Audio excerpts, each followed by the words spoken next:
સુરતના ડિંડોલી ખાતે આવેલા આત્મીય સંસ્કારધામ સ્વામિનારાયણ મંદિરના બાથરૂમમાંથી 2 કોલેજિયન યુવતીના મૃતદેહ મળી આવતા પોલીસ દોડી થઈ ગઈ હતી। સુરત શહેરના ડિંડોલી વિસ્તારમાં આવેલા સણિયા કણદે રોડ પરના આત્મીય સંસ્કારધામ સ્વામિનારાયણ મંદિરના બાથરૂમમાંથી 2 વિદ્યાર્થીનીના મૃતદેહ મળી આવતા ચકચાર મચી ગઈ છે।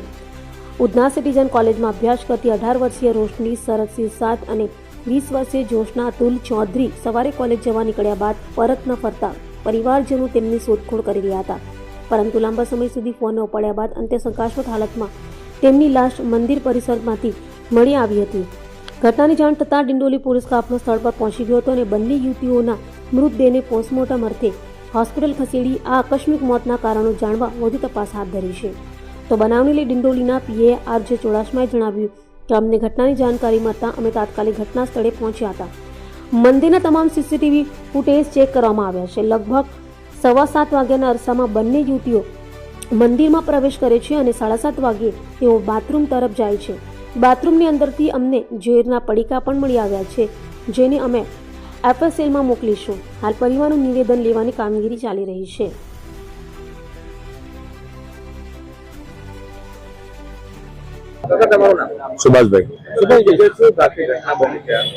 ઘટનામાં એવી છે કે ઘટનામાં અમને કઈ ખબર નહીં હતું, પણ એ 2 છોકરી સવારે 7 વાગે કોલેજનું કહીને નીકળેલી।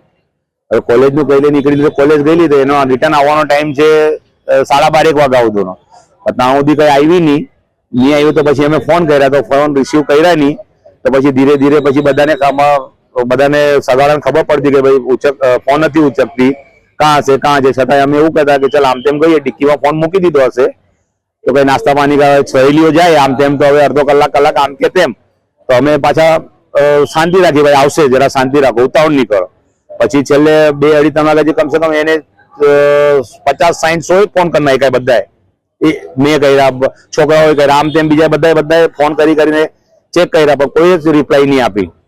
તો પછી અમે 3 વાગી ગયા, તો પછી ગભરાઈ ગયા। 3 વાગ્યા પછી અમે પોલીસ સ્ટેશને ગયા। પોલીસ સ્ટેશનમાં અમે એફઆઈઆર નોંધાવી।